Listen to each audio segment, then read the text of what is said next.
Mandi. Pada dasarnya, mandi merupakan aktivitas harian yang biasa dilakukan setiap orang.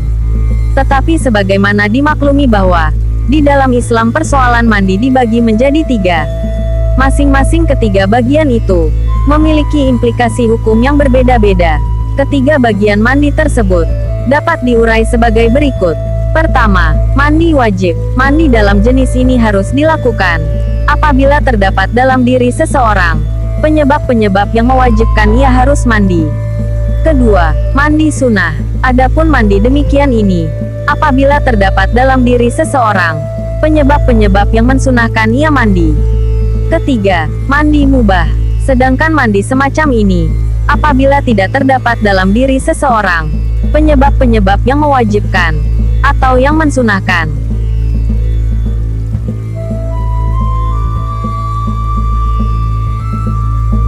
Sekarang, uraian tentang mandi dikelompokkan dalam poin-poin pembahasan sebagai berikut.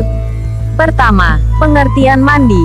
Pengertian yang dimaksud adalah definisi tentang mandi, baik etimologis maupun terminologis. Kedua, dasar hukum tentang mandi, yakni rujukan referensial mengenai mandi. Di antara dalilnya akan disitir dari Al-Quran. Ketiga, penyebab-penyebab. Maksudnya ialah wujudnya faktor-faktor dalam diri seseorang yang melatari ia terkena hukum wajib mandi. Inilah yang disebut penyebab-penyebab. Artinya adalah penyebab-penyebab wajib mandi. Keempat, fardu-fardu. Maksudnya adalah hal-hal yang harus dilakukan saat mandi. Kelima, sunnah-sunnah. Dalam bagian kelima ini, hal-hal sunnah yang perlu dilakukan saat mandi. Masuk pada pembahasan pertama, yaitu pengertian mandi. Menurut arti bahasa atau secara etimologis adalah mengalirkan air terhadap sesuatu. Sedangkan mandi menurut arti istilah atau secara terminologis adalah menggunakan air pada badan tertentu yang didahului niat.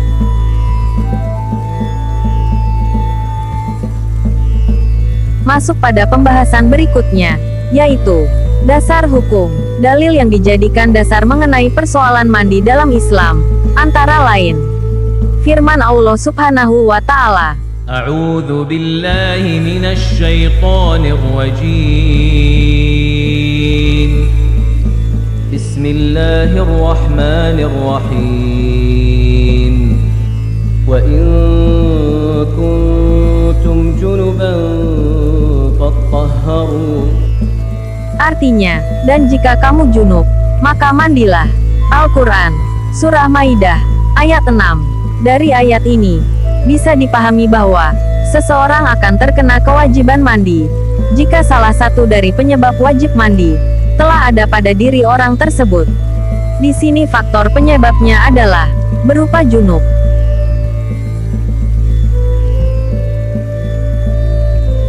Masuk pada pembahasan berikutnya, yaitu penyebab wajib mandi. Sebab-sebab seseorang terkena hukum wajib mandi ada 6. Artinya, apabila terdapat dalam dirinya salah satu dari penyebab yang berjumlah 6 itu, maka ia diwajibkan untuk mandi. 3 dari 6 itu dialami laki-laki dan perempuan, sedangkan 3 berikutnya hanya berlaku bagi kaum wanita.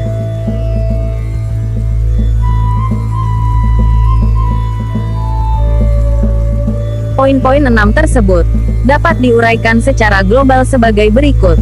3 penyebab wajib mandi yang bisa dialami oleh laki-laki dan perempuan ialah: pertama, bersetubuh; kedua, keluar sperma; ketiga, meninggal dunia. Sedangkan 3 berikutnya yang berlaku bagi kalangan perempuan saja ialah: keempat, haid; kelima, nifas; keenam, melahirkan.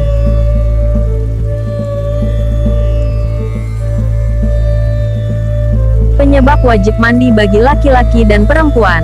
Yang pertama, bersetubuh. Batasan bersetubuh ialah masuknya penis laki-laki ke dalam lubang vagina. Penis laki-laki, artinya, bagi orang yang mempunyai penis atau zakar, sementara bagi orang yang tidak memiliki penis, maka seukurannya, baik tidak memiliki penis semenjak kecil, maupun karena terpotong. Persamaan seukuran penis yang dimiliki seseorang sudah dianggap sama dengan ukuran penis normal. Sedangkan lubang vagina juga termasuk anus perempuan. Artinya, jika seorang pria memasukkan zakar ke dalam lubang anus, juga dinilai menjadi penyebab ia wajib mandi. Walaupun misalnya, anusnya sendiri, sekalipun tidak ejakulasi, juga tergolong menjadi penyebab wajib mandi. Penyebab wajib mandi bagi laki-laki dan perempuan. Yang kedua adalah keluar sperma. Sperma, atau dikenal juga dengan air mani, keluar dalam kondisi dan bentuk apapun, baik sedikit dan berwarna, ataupun tidak, baik dalam keadaan tidur, ataupun sadar, baik keluar karena bersetubuh, ataupun bukan, baik keluar disertai nikmat, ataupun tidak, baik keluar melalui kemaluan, ataupun bukan, seperti orang yang keluar sperma, sebab pecah tulang belakangnya. Seluruh keadaan yang disebutkan ini menyebabkan wajib mandi. Pada dasarnya, sperma merupakan cairan putih, mayoritas bentuknya kental, dan yang keluar seringkali didorong oleh birahi atau syahwat yang memuncak. Ciri-ciri sperma adalah: pertama, saat keluar, seringkali terasa nikmat dan memancar. Kedua, beraroma amis seperti telur.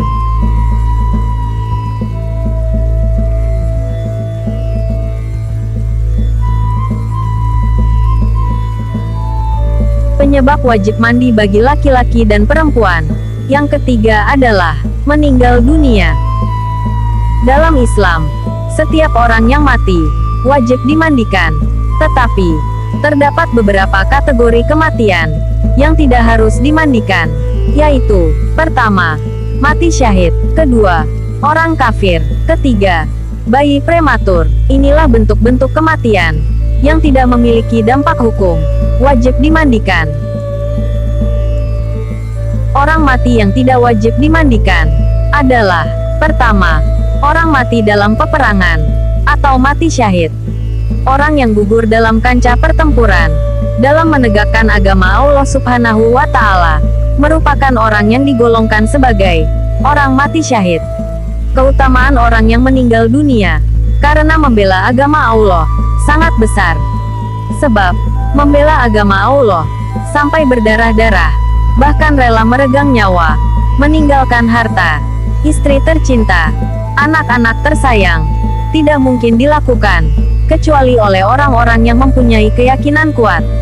Oleh karenanya, mati syahid merupakan salah satu kematian yang diperlakukan berbeda dari kematian biasa dalam proses perawatan mayatnya. Mati syahid dibagi tiga. Pertama, syahid dunia dan akhirat. Kedua, syahid dunia. Ketiga, syahid akhirat. Adapun rincian ketiga bagian ini akan diuraikan satu persatu sebagai berikut. Pertama, dari pembagian mati syahid, yaitu syahid dunia dan akhirat. Orang mati dalam kelompok ini adalah kaum muslim yang berperang melawan orang-orang kafir dengan niatan memperjuangkan agama Allah Subhanahu wa Ta'ala. Kemudian wafat akibat pertempuran itu. Mati dalam kategori ini hukumnya haram untuk dimandikan, karena darahnya merupakan saksi dari perjuangannya kelak di alam akhirat. Bagian kedua dari mati syahid adalah syahid dunia, yaitu orang yang berperang melawan kafir, namun dengan tujuan mencari keuntungan dunia. Meninggal dunia dalam kategori ini juga dihukumi haram untuk dimandikan, dengan alasan yang sama, yakni darahnya menjadi saksi perjuangannya. Adapun bagian ketiga dari kategorisasi mati syahid adalah syahid akhirat. Orang yang wafat dalam golongan demikian ini, yaitu orang-orang yang mati karena sebab-sebab tertentu, seperti meninggal karena sakit perut, karena kebakaran, tenggelam, dianiaya, hamil, dalam keadaan sedang menuntut ilmu, dan lain-lain. Sedangkan meninggal dunia dalam kategori ini dihukumi tetap dimandikan, sebab status syahidnya hanya dalam hal pahala saja. Orang yang mati semacam ini disamakan dengan mati syahid dalam peperangan membela agama Allah. Oleh karenanya, di dunia, orang yang wafat dalam kategori ini diperlakukan sama dengan kebanyakan kematian biasa. Orang mati yang tidak wajib dimandikan adalah kedua, orang kafir. Dikecualikan dari kewajiban memandikan orang mati berikutnya. Orang kafir, mayat non-muslim, dilarang untuk dirawat oleh kaum Islam, sebagaimana tata cara dalam Islam, termasuk dimandikan. Walaupun demikian, masih terdapat beberapa ulama yang mentoleransi keikutsertaan orang Islam dalam persoalan perawatan mayat orang luar Islam. Toleransi sebagian ulama ini membuka ruang bagi kalangan muslim yang terlanjur mempunyai interaksi cukup baik dengan non-muslim. Kendati begitu, intensitas interaksi yang dibangun harus dijaga supaya tidak melampaui batas-batas antar agama, sehingga percampuradukan antara syariat dan tatanan peribadatan agama lain tidak akan terjadi. Orang mati yang tidak wajib dimandikan adalah ketiga, bayi prematur. Dikecualikan dari kewajiban memandikan orang mati berikutnya. Bayi prematur, atau bayi yang lahir sebelum waktunya. Bayi yang lahir sebelum waktunya, lalu kemudian meninggal dunia, maka hukumnya tidak wajib dimandikan jika janin masih dalam kriteria sebagai berikut. Pertama, terlahir kurang dari 6 bulan. Kedua, tidak ditemukan tanda-tanda kehidupan. Ketiga, belum memiliki bentuk manusia. Bayi dalam kondisi demikian ini, maka tidak harus dimandikan. Bahkan ulama sepakat bahwa janin tersebut tidak disolatkan dan juga tidak dimandikan. Apabila bayi yang lahir semacam itu tidak memenuhi kriteria di atas, misalnya terdapat tanda-tanda kehidupan, menangis, bergerak, atau lainnya, lalu meninggal dunia, maka wajib dimandikan seperti orang mati biasa.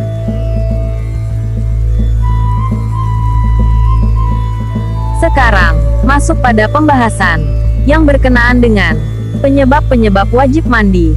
Bagi perempuan saja, penyebabnya ada 3, yaitu, yang pertama, haid, yang kedua, nifas, dan yang ketiga, melahirkan.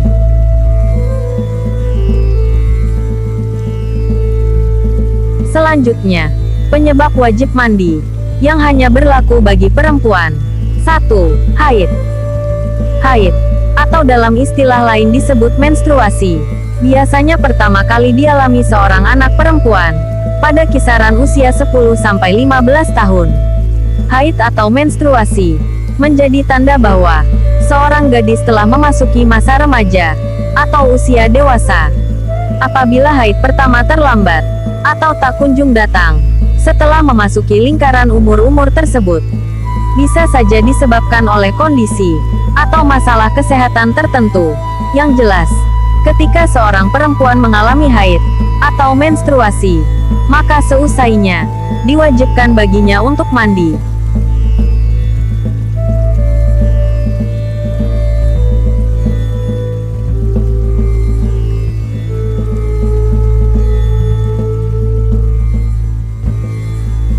Selanjutnya, penyebab wajib mandi hanya berlaku bagi perempuan.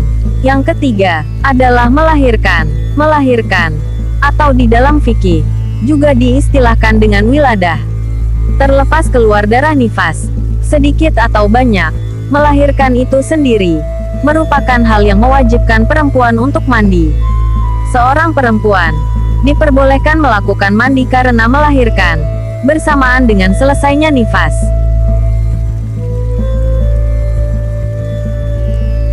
Pembahasan tentang nifas dan wiladah akan diuraikan secara lebih gamblang pada bab tersendiri. Karena bahasan tentang nifas dan wiladah cukup banyak, dan permasalahan-permasalahannya begitu rinci. Demikianlah penjelasan tentang mandi dengan segala aspek-aspeknya. Adapun mengenai sunah-sunah, baik sebelum ataupun saat mandi, akan dijelaskan pada video berikutnya. Terima kasih. Semoga bahasan ini bermanfaat bagi kita semua. Amin.